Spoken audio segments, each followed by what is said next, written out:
오늘 우리에게 주시는 하나님 말씀 다 함께 봅니다. 오늘 우리에게 주시는 하나님 말씀은 마태복음 6장 9절입니다. 그러면 다 함께 읽습니다. 이름이 거룩히 여김을 받으시옵소서. 아멘. 오늘 말씀의 제목은 우리 아버지의 이름입니다.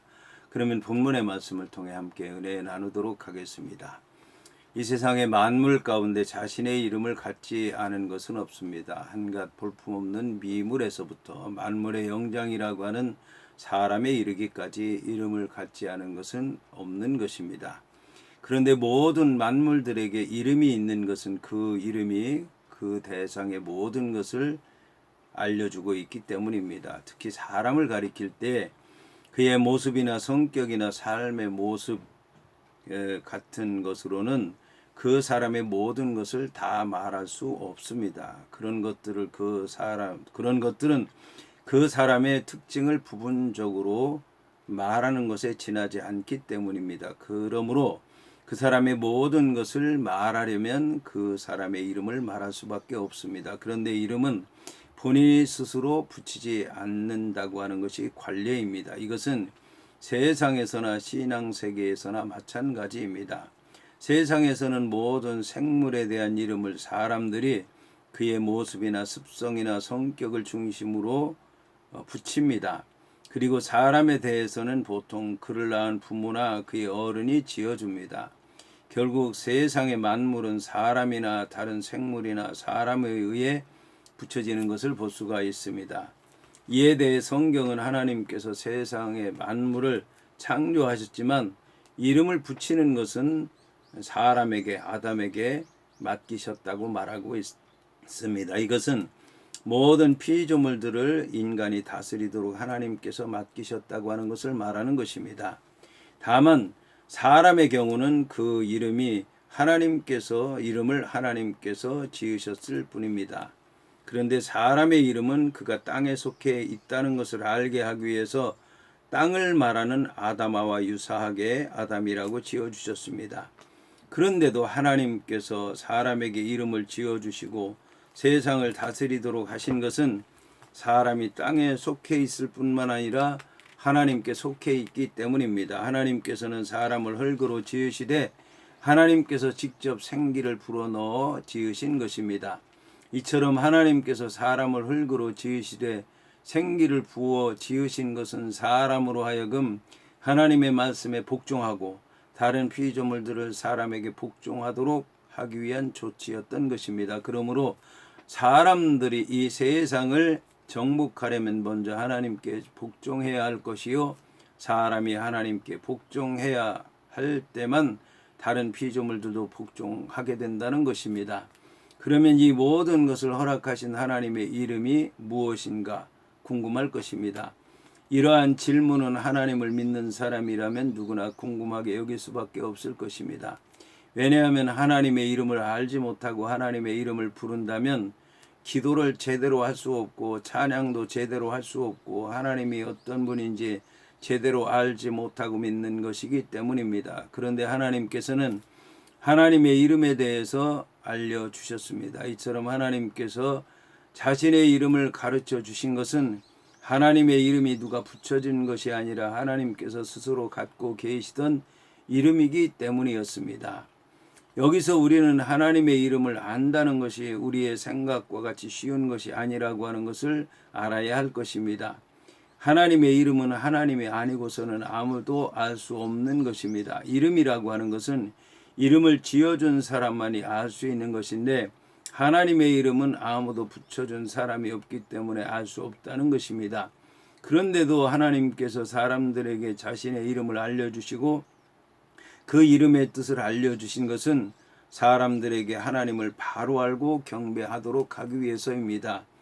그러면 하나님께서는 자신의 이름을 스스로 있는 자라고 하셨는데 하나님께서 말씀하신 하나님의 이름에는 어떤 뜻이 있는가에 대해서 알아보도록 하겠습니다. 첫째, 하나님께서 스스로 계시다고 하는 말씀은 스스로 존재의 근원이 되신다라고 하는 말씀입니다. 이는 하나님께서 어떤 물건이 있듯이 있다는 말씀이 아닙니다. 이 말씀은 하나님께서 세상에 존재하는 어느 것에도 구애받거나 의존하고 있지 않다는 말씀입니다. 이것은 세상의 모든 것들이 서로 의존하며 다른 것에 구애를 받고 있는 것과는 다르다라고 하는 것입니다. 그러나 그렇다고 해서 이 말씀이 하나님께서 창조하신 피조물과 관계가 없다는 말씀은 아닙니다. 하나님께서는 스스로 계실 뿐만 아니라 없는 것도 있게 하는 분이시라는 말씀입니다. 이러한 것에 대해 성경은 하나님께서는 창조주이시기 때문에 구애를 받지 않고 다른 피조물들은 하나님께서 창조했기 때문에 하나님뿐만 아니라 피조물들끼리도 서로 의존한다는 것입니다. 이것은 하나님께서는 창조주이시기 때문에 절대자로서 스스로 존재하시는 분이시고 다른 것들은 피조물이기 때문에 상대자로서 서로 의존적인 관계를 갖고 있는 것입니다. 여기서 서로 의존적이라고 하는 말은 피조물들끼리의 관계만 말하는 것이 아니라 피조물인 만물들이 창조주인 하나님께 대해서 갖는 관계를 규정하는 말입니다. 둘째, 하나님께서 스스로 계시다고 하는 말씀은 하나님 외에는 어느 누구도 하나님에 대해서 알 수 없다는 말씀입니다. 그러므로 만일 어떤 사람이 하나님에 대해서 말한다고 하더라도 그가 말하는 하나님이 하나님이 될 수가 없다는 것입니다. 그런 하나님은 그가 생각한 하나님이요 사람이 생각한 하나님이기 때문에 하나님이 아닌 우상이 될 수밖에 없는 것입니다. 성경에 의하면 사람들이 저마다 각자가 생각해낸 하나님을 섬기다가 심판을 받았는데 어떤 사람들은 금송아지를 하나님의 형상으로 섬기기도 했고 어떤 사람들은 수염소를 하나님의 형상으로 섬기기도 했고 어떤 사람들은 구리뱀을 느후숫한 하나님의 형상으로 섬기기도 했습니다. 하나님의 형상을 가진 사람이 짐승의 형상을 가진 것들을 통해서 하나님께서 역사하시는 것을 보고 곧 그것이 하나님의 형상인 줄 알고 하나님으로 섬긴 것입니다. 그렇다면 하나님은 알 수 없는 분이신가? 우리는 하나님의 나타나심을 통해서 하나님에 대해서 알 수 있습니다. 그러나 하나님께서 나타나신 증거가 하나님이라고 생각하는 것은 우상에 빠지는 결과를 가져온다고 하는 것을 알아야 될 것입니다. 셋째, 하나님께서 스스로 계시다고 하는 말씀은 하나님께서 스스로 보여주실 때만 하나님에 대해서 알 수 있다는 말입니다. 하나님을 믿는 종교가 이런 속성을 갖고 있기 때문에 기독교를 가리켜서 계시의 종교라고 하는 것입니다. 계시라고 하는 것은 다른 신을 섬기는 종교와 달라서 사람들이 찾아가서 만나는 종교가 아니라 하나님께서 스스로 찾아오셔서 자신이 지으신 피조물과 만나 말씀하시는 방식을 말하는 것입니다. 그러나 하나님께서 자신이 만드신 피조물들을 만나시기 위해서 찾아오신다고 해서 피조물들이 그저 하나님을 만날 수 있는 것은 아닙니다. 그 하나님을 믿어야 됩니다. 이것이 바로 계시의 속성이라고 하는 것입니다. 하나님께서는 만물이 창조되기 전에는 그들 위에 계셨고 만물을 창조하신 다음에는 그들을 위해서 그들에게 내려오신 분이십니다. 그리고 하나님의 피조물들이 하나님의 뜻에 합당하게 존재하기 때문에 찾아오시는 것은 아닙니다. 자신의 피조물들이 죄 가운데 허덕일 때도 찾아오시는 분이신 것입니다. 다시 말해서 하나님께서는 스스로 계시다고 하셔서 홀로 계시는 분이 아니라 하나님께서 지으신 피조물과 함께 계시는 분이라고 하는 말씀입니다. 그런데 이러한 하나님은 만물을 심판하실 때도 계신 분이십니다. 그리고 이때도 역시 하나님께서는 하나님을 믿는 성도들을 구원하시기 위해서 계시는 분입니다. 그러면 어떻게 하는 것이 하나님의 이름이 거룩히 여김을 받도록 하는 길이겠습니까? 첫째, 하나님의 이름을 하나님을 위해서 씀으로써 하나님의 이름이 거룩히 여김을 받도록 해야 되겠습니다. 만일 하나님의 이름을 하나님을 위해 쓰지 않는다면 하나님의 이름을 아무리 좋은 의도로 쓴다고 하더라도 잘못될 수밖에 없을 것입니다. 하나님의 이름을 하나님을 위해 쓰지 않는다고 하는 것은 하나님의 이름이 다른 목적을 위해 사용된다는 말이기 때문입니다. 그리고 하나님의 이름을 하나님을 위해 쓰려면 하나님을 위해 쓰는 것으로 만족하지 말고 하나님의 뜻에 합당하도록 쓰여지도록 해야 되겠습니다. 하나님께서 이스라엘 백성들이 드리는 제사를 받지 않겠다고 말씀하셨는데 이 말씀은 이스라엘 백성들이 드리는 제물이 싫다는 말씀이 아니고 하나님의 이름으로 온전히 제사를 드리지 않았다는 말씀인 것입니다.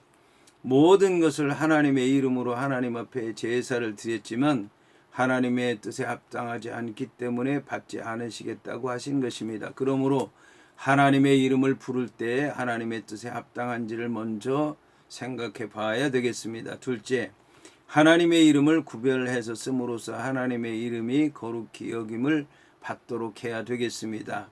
하나님의 이름이 거룩히 여김을 받게 해달라고 하는 기도는 하나님의 이름을 구별되게 쓰도록 해달라고 하는 기도입니다. 거룩하게 한다라고 하는 말은 사실상 구별한다는 말과 같기 때문입니다. 이 기도는 어떻게 보면 십계명에 나오는 하나님의 이름을 망령되이 일컫지 말라고 하는 말씀에 대한 응답입니다. 이런 응답이라고 할 수 있습니다. 구약의 이스라엘 백성들은 하나님의 이름을 스스로 망령되이 일컫지 않고도 살 수 있다는 생각을 한 것 같습니다. 그런데 예수님께서 이를 기도에 넣으신 것을 보면 사람의 힘으로는 하나님의 이름을 망령되이 일컬을 수밖에 없다고 여기신 것입니다. 그러니 제발 하나님을 믿는다고 하면서도 하나님의 이름을 나도 모르게 망령되게 일컫는 경우가 많이 있는데 그런 죄를 짓지 않게 해달라고 기도하라고 가르치신 것입니다. 셋째, 하나님의 이름을 믿음으로 하나님의 이름이 거룩하게 여김을 받도록 해야겠습니다. 하나님께서는 솔로몬이 성전을 지을 때 하나님의 이름을 둘 성전을 지으라고 하셨습니다. 성전은 하나님이 계시는 곳이라고 생각을 하고 있는데 하나님께서 계시다고 하는 말에 대해 보통 사람들은 하나님의 보이시는 모습을 자꾸 머리에 떠올립니다. 하나님께서 성전에 자신의 이름을 주시겠다고 하신 것은 하나님께서 성전에 계시다고 하는 말에 대해서 이처럼 생각하는 것이 잘못됐다는 것을 말씀해 주고 있는 것입니다. 그러므로 하나님이 계시다고 하는 말은 하나님이 보이는 모습으로 계시는 것이 아니라 이름이 있다는 것을 말씀하는 것입니다. 따라서 하나님을 보려 하는 자는 볼 수 없을 뿐만 아니라 죽었다고 말하는 것입니다. 그러나 하나님의 이름을 부르는 자는 하나님을 볼 수 있는 것입니다. 이처럼 성전은 하나님의 이름을 두는 곳이라는 생각에 성전이 무너져도 믿음만 있으면 된다는 생각을 갖게 되었고 예수님께서 자신을 가리켜 성전이라고 하셨으며 우리 성도들에게 하나님의 전이 되라고 말씀하신 것입니다. 하나님의 이름이 있으면 그곳이 성전이라는 것입니다.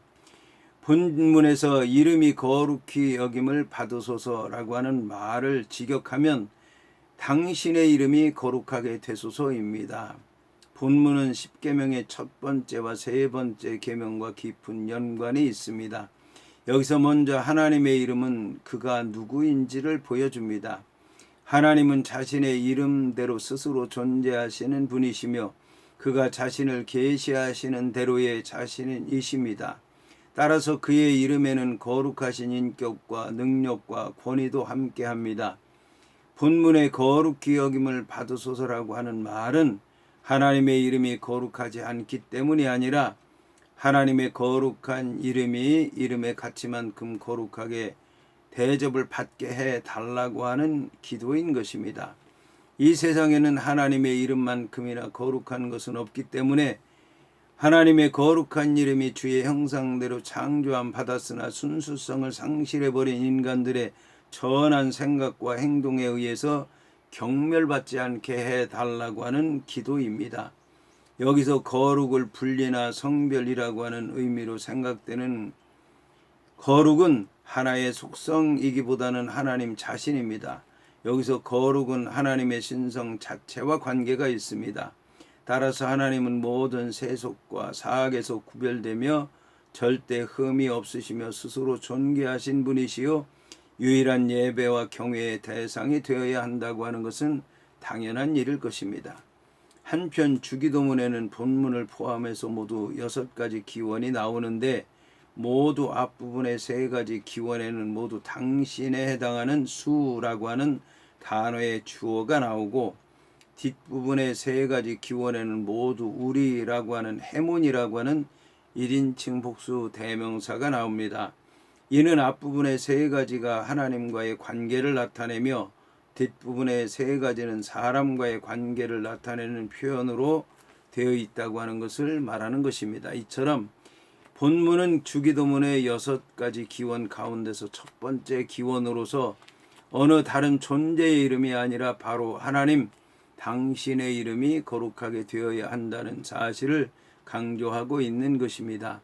한편 성경에서 이름에 해당하는 오노마는 중요한 신학적 의미를 갖습니다. 특히 하나님의 이름은 하나님의 존재와 본질 자체를 의미하기 때문에 십계명의 세 번째 계명에서 너는 너의 하나님 여호와의 이름을 망령되이 일컫지 말라. 나 여호와는 나의 이름을 망령되이 일컫는 자를 죄 없다 하지 아니하리라고 선포하셨던 것입니다.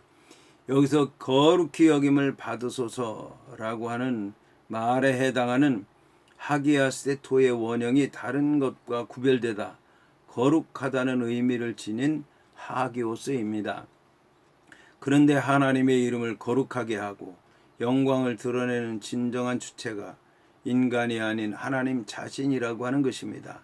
하늘과 땅과 바다의 창조주이시고 역사의 주관자이신 하나님께서는 역사 가운데서 자신이 지으신 피조물들 가운데서 스스로 존귀하심을 드러내시며 영광을 받으십니다.